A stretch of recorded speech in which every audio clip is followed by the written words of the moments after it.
분석의 정석, 클라이맥스TV의 태양입니다. 오늘은 삼성 라이온즈의 새로운 외인 투수 마이크 몽고메리 선수를 분석해 볼 겁니다. 들어가기 앞서 구독과 좋아요 버튼을 꼭 눌러주시기 바랍니다. 마이크 몽고메리 선수는 1989년생으로 고교 시절 농구와 야구로 오가며 맹활약한 엘리트 유망주였습니다. 190cm로 기본적으로 신체 조건이 좋고 농구에서도 한 경기 20점 이상 득점할 정도로 운동신경이 좋았습니다. 최고 150kg가 넘는 패스트볼의 뛰어난 제구력, 높은 타점과 빠른 변화구 습득 등 고졸 신인으로서 높은 성장 가능성을 보이면서 캔자스 시티에게 1라운드에 지명됩니다. 1라운드 지명 신인답게 엄청난 속도로 성장세를 보였고 루키리그와 싱글A를 초토화시키면서 캔자스 시티 로열스 소속 유망주 순위 1위, 메이저리그 전체 30위권의 유망주로 각광을 받았습니다. 2010년 더블A에서도 좋은 활약을 펼치면서 메이저리그 전체 19위 유망주로 꼽혔고 에이스급 좌완투수로 성장이 가능하다는 매우 좋은 평가를 받았죠. 그러나 트리플 A 단계에서 벽에 부딪히기 시작합니다. 하위 리그에서는 적수가 없었던 구종들이 트리플 A 타자들에게는 맞아나가기 시작했고 몽고메리 선수 본인도 당황한 기색을 보이면서 투구폼을 잃어버리고 제구까지 무너지는 악순환이 반복됩니다. 2012년에는 결국 팔각도를 낮추면서까지 예전의 페이스를 찾고자 시도했지만 오히려 구속이 크게 줄어들면서 더 이상 유망주 리스트에도 이름을 올리지 못하는 굴욕을 겪게 되죠. 이후 스포트라이트에서 사라진 채 저니맨이 되어 이 팀 저 팀 떠도는 신세가 되었고 스윙맨 보직으로 그럭저럭 나쁘지 않은 활약을 보였으나 2021 시즌에는 트리플 A에서도 크게 무너지고 맙니다. 결국 시즌 도중 자신의 한계를 인정하고 아시아로 눈을 돌려 삼성 라이온즈 유니폼을 입은 케이스입니다. 원래 평균 150km에 달하는 패스트볼을 구사하던 투수였지만 2021 시즌부터 구속이 저하했습니다.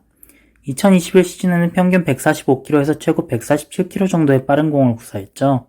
팀의 원투펀치 역할을 수행해야 하는 외인 투수라는 점을 감안하면 다소 아쉬움이 남는 수준의 스피드라고 할 수 있겠습니다. 포심 패스트볼과 투심, 컷 패스트볼까지 다채로운 속구를 구사하며 변화구는 체인지업과 커브가 있습니다. 본래 메이저리그에서도 3.4 수준의 9이닝당 볼넷 수치를 자랑할 정도로 준수한 제구력을 뽐냈던 선수였습니다. 그러나 2021 시즌에는 전반적으로 무너지면서 트리플 A에서도 9이닝당 볼넷 수치가 4.9에 달할 정도로 제구를 잡는 데 문제를 보였죠. 전성기 시절의 제구력을 회복한다면 제구 부분에서 크게 문제가 될 점은 없겠지만 2021 시즌의 부진이 이어진다면 선수 영입 자체에 크게 의문을 보일 수 있는 수준입니다. 본래 다채로운 패스트볼 구종으로 카운트를 잡은 후 우타자에게는 체인지업, 좌타자에게는 커브와 커터를 구사해 범타를 유도하는 유형의 투수였습니다. 그러나 2021 시즌에는 구속뿐만 아니라 피칭 메커니즘 전반적으로 문제를 가지게 되었고 투수 본인의 필승 레퍼토리 자체를 잃어버렸다는 평가를 받는 상황입니다. 메이저리그의 스카우팅 리포트를 살펴보면 구속은 빼어나지 않지만 제구력과 다양한 구종을 바탕으로 땅볼을 유도해내는 피네스 피처로 고정 선발은 과분하지만 스윙맨 보직은 노려볼 만한 투수라는 평가를 받았습니다. 실제로 메이저리그 시절 스윙맨 보직으로 기록한 성적도 준수한 수준이었으며 시카고 컵스 시절에는 팀의 월드시리즈 마지막 아웃카운트를 잡아내면서 세이브를 기록하는 영광을 누리기도 했죠. 만약 2020 시즌 이전에 한국으로 왔다면 굉장히 주목할 만한 뉴스로 다뤄졌을 것입니다. 그러나 지금의 몽고메리 선수는 2020 시즌 이전과는 완전히 다른 투수라고 봐도 과언이 아닙니다. 바로 고질적인 광배근 부상 때문입니다. 2019 시즌 광배근 부상을 당하면서 부진에 빠졌고 잠시 회복하는 모습을 보이기도 했지만 2020 시즌 다시 같은 부위의 부상을 당하면서 거의 모든 시즌을 부상자 명단에서 보냈습니다. 2021 시즌에는 좌완 불펜이 절실했던 유형 매치에 입단하였지만 시범 경기 내내 구위와 제구가 크게 저하된 모습을 보이면서 부진했고 방출된 후 양키스에 입단하여 트리플 A에서 뛰었지만 그 역시도 무너졌죠. 광배근 부상이 고질적인 부상으로 덧나게 되었고 그로 인해 모든 장점을 잃어버렸다는 평가를 받았습니다.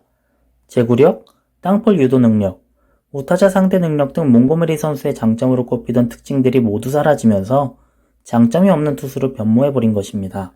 마지막 등판일이 5월 21일이었던 만큼 한 달간 부상에서 완전히 회복되었다고 생각할 수도 있겠지만 무려 3년을 괴롭혔던 고질적인 부상이 그렇게 빨리 회복되리라 기대하기는 어렵습니다. 몇 경기 깜짝 활약을 보여줄 수는 있더라도 장기적으로 봤을 때는 팀에 크게 보탬이 되지 못하는 모습을 보여줄 가능성이 큽니다. 정리하자면 우승을 노리는 삼성 라이온즈에게는 크게 아쉬움이 남을 수 있는 영입입니다. 물론 예전의 기량을 완전히 회복한다면 당연히 엄청난 전력 향상을 기대해 볼 수 있겠지만 이는 거의 환상에 가까운 도박입니다. 기아의 맹댄 선수나 SSG의 아티르위키 선수를 뛰어넘는 하이리스크 하이리턴의 영입인 셈으로 all or nothing에 가까운 인선입니다. 몽고메리 선수의 회복 여부와 투수 코치의 지혜로운 관리에 모든 기대를 걸 수밖에 없는 상황이라고 할 수 있겠습니다. 그동안 마이크 몽고메리 선수가 보여준 퍼포먼스와 메이저리그 스카우팅 리포트, 각 리그에서 기록한 비율 스탯 등을 감안했을 때 28신 모델에서 마이크 몽고메리 선수의 점수는 다음과 같습니다. 패스트볼 50점, 체인지업 45점, 커브 45점, 제구 55점, 총점 50점입니다. 풀타임을 소화했을 때 4호 선발 정도의 활약을 기대할 수 있는 투수라는 의미입니다. 전성기 시절의 기량을 회복한다면 더할 나위 없이 좋은 영입이겠지만 이미 이런 유형의 도박이 얼마나 위험한 행위인지 기아의 맹댄 선수와 SSG의 류이키 선수가 보여준 바 있습니다. 과연 삼성 라이온즈의 도박은 성공할 수 있을까요? 만약 몽고메리 선수가 부상에서 회복하여 예전 모습을 보여준다면 삼성 라이온즈는 우승으로 가는 지름길을 가게 될지도 모릅니다. 오늘 준비한 소식은 여기까지입니다. 재밌게 보셨다면 구독과 좋아요, 알림 설정까지 꾹 눌러주시고요. 지금까지 클라이맥스TV의 태양이었습니다.